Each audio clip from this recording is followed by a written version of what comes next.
Welcome back to the show, everyone. You know, we used to talk about cavities when we were in probably kindergarten, first and second grade. Doesn't seem like we talk about them enough as adults. Here to shed some more light on cavities and why we get them, I've got Dr. Peter Abbas here with me.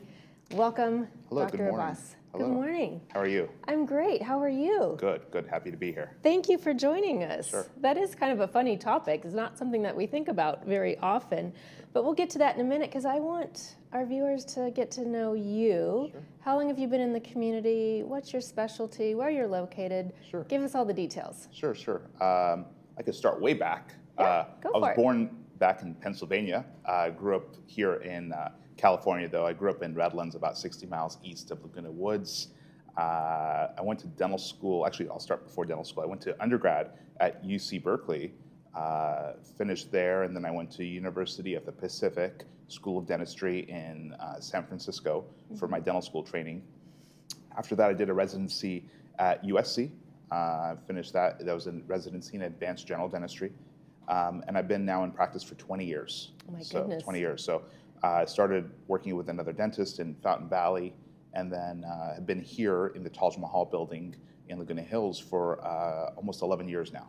So, Is that right? yeah. So you are really a pillar of the community. I guess you could say that, yeah. You're really servicing well.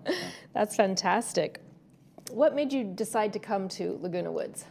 So, I was looking to have my own practice here in South Orange County for quite a while, and my predecessor, Dr. William Parks, was in practice here, and he was ready to retire, and so we started talking, and basically I took over his patient load while he went off to live the good life and retire and go fishing and whatnot. So I've been fortunate. I have some great patients I inherited from him, but I'm always bringing in new patients to the practice. Right. So, yeah. Okay.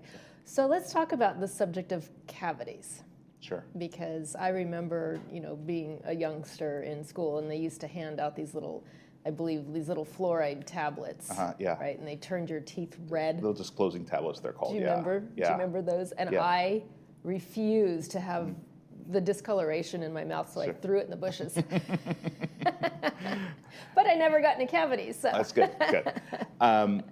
There's a big misconception for a lot of people. They think that cavities are only for kids, and once you're an adult, you can't get cavities anymore. That's the furthest thing from the truth. The reality is, anyone with teeth, pretty real teeth, is susceptible to cavities. Even if they're crowns, crown teeth can still develop cavities. Is that right? It's a different mechanism, slightly, a different location on the tooth. So typically, children tend to develop cavities more in the chewing surfaces, the grooves of their teeth and whatnot. Adults maybe between the teeth. As people get over the age of 50 and into their 60s and beyond, we tend to see more cavities along the gum line. Why is that? A lot of different factors. The biggest contributing factor tends to be dry mouth. So someone with dry mouth tends to have more plaque buildup at the gum line, and then they tend to develop more cavities at the gum line. So back it up just one step before. What causes a dry mouth? It can be medications. Simply old age can cause the salivary glands to not work as well as. So it truly is the meaning of dry. Yeah, dry, yeah. Because I think of dry, like they say, dry eyes, Yeah. which is just the opposite when the eye is constantly watering. Yeah. So it is truly It's just truly dry. Yeah. dry Someone's mouth mouth. is there's less saliva in their mouth Interesting. than someone who has a normal amount of saliva. Saliva is probably the biggest protector of our teeth and mouth. It's a very, very important, and unfortunately, there's no real substitute that we can go over the counter and buy that would replace it. However, we just try to do the best we can in managing patients' symptoms and their dry mouth by having them drink extra water. That's the biggest culprit I tend to see in our senior population here in Laguna Woods is people just don't tend to drink enough water. So right? and so as a result, that lack of water, they also tend to dry their mouth out even further. So Wow. yeah. So that results in cavities. Yeah. So do you see an increase in cavities in your patients in the community? I wouldn't say I see an increase per se. It's been pretty stable. Perhaps in the younger the kids these days, they're drinking a lot of different beverages, Powerades, and different energy drinks and whatnot. I always have the conversation with my patients. Anyone whoever I see having an increase in cavities or maybe more cavities than usual, I always ask them, what do they drink every single day? okay? Because there's two major sources to what cause cavities. Let's back up a little bit. Sure. So cavities basically are caused by bacteria that eat sugar and they release acid as a byproduct. The acid is actually what creates a hole in your tooth. So I always ask people, what are they drinking each day? Because most beverages tend to be acidic, and most beverages tend to have some level of sugar. Not all, but some. If someone is sipping on something that has sugar in it all day long, they're going to increase their risk. If someone is drinking something that's acidic all day long, they're going to increase their risk as well. Because remember, we talked about sugar, bacteria, acid. If you just take the acid in through something acidic drink all day long, if you're squeezing lemon in your water and sipping on that all day long, you're increasing the acid levels of your mouth. You're also causing deterioration of tooth structure. So it also creates more risk. Right. So even if somebody did want to choose a healthier alternative, such as just lemon water, you're really going to want to dilute that, right? Well, or you could drink it, but try to rinse your mouth out with regular water afterwards. I tell patients, do not drink anything other than water for more than 30 minutes. So 30 minutes, you could drink whatever you like, but afterwards rinse your mouth out with water to remove the acid, remove the sugar, remove anything that causes problems. Or just brush your teeth, right? Actually not. That's a big misconception as well. Because if you have something with acid in your mouth and now you go immediately and brush your teeth, you've now softened the surface of the tooth structure, and with a toothbrush now you're wearing it away even faster. So just rinsing with water is probably the best thing you can do. It's so simple. Just a little swish of water, swish around, swallow it, spit it out, whatever you want to do. And that's usually adequate to help control the acids and sugars. Is that what you would recommend after somebody has their morning cup of coffee as well? That would probably be a good idea. I usually recommend that. I tell people, some people like to have their morning cup of coffee and breakfast, then go brush their teeth. I prefer it the other way around. I prefer someone to brush their teeth first thing in the morning, have their breakfast, and then afterwards, just maybe at least rinsing with some water is usually adequate. Sure. Yeah. Okay. So wonderful. Yeah. What is your recommendation in terms of mouthwash? I know this is probably off our subject a little bit, but I think it's super important because I've heard that mouthwash itself affects the microbiome in the gut. Sure, it potentially could. I tend to not be a fan of a lot of the mouthwashes out there.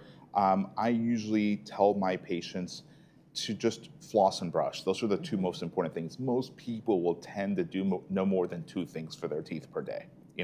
And so flossing and brushing are our top 2 things.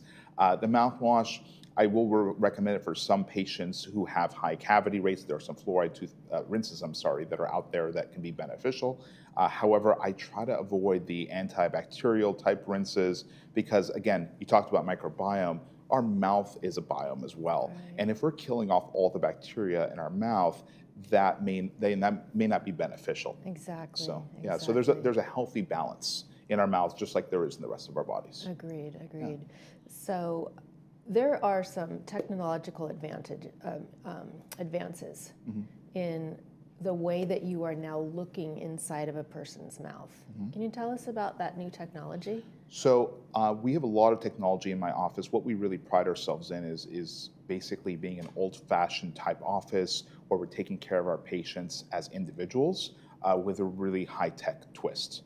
So we have intraoral cameras. That's one of our most important tools that we use to take photos of close-up photos of people's teeth to show them what their exact situation is.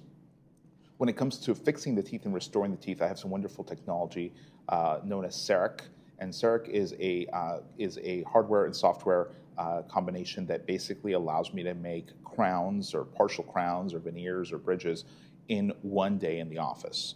So no longer is it required that we put that putty material in your mouth that goes down your throat. I don't do any of that. I have it all done digitally. So we put a special scanner in the patient's mouth, we scan their teeth, create a 3-dimensional model on a computer screen, and we're able from there to manufacture whatever we need to manufacture, whether it's a crown, night guard, even a denture. We can actually use this to actually manufacture dentures as well. And can't you also use that on a year-to-year basis to see how the teeth in the gums are changing from year to year? Potentially, yeah. Potentially we could scan someone and take another scan in a year and see, it's more helpful for an orthodontist in those types of cases to see kind of changes in tracking, things like that. But yeah, that is a tool that we can oftentimes use as well. Does that also help you track the cavities?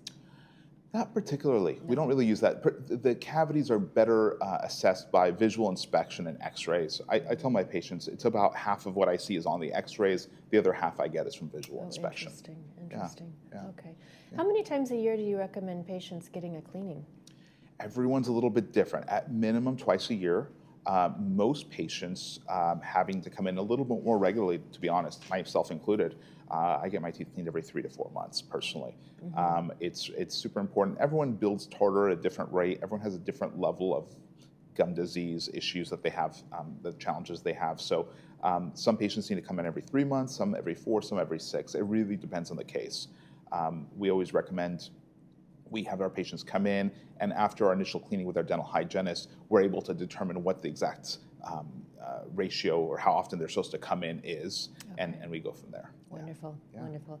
If patients wanted to come see you, how do they get a hold of you? Sure. We're located in the Taj Mahal building in Laguna Hills. It's right in the corner of Paseo de Valencia and El Toro. It's accessible with the shuttle here. Our phone number is on the screen, 949-586-1127. Or they can reach us on our website to learn more. Google me.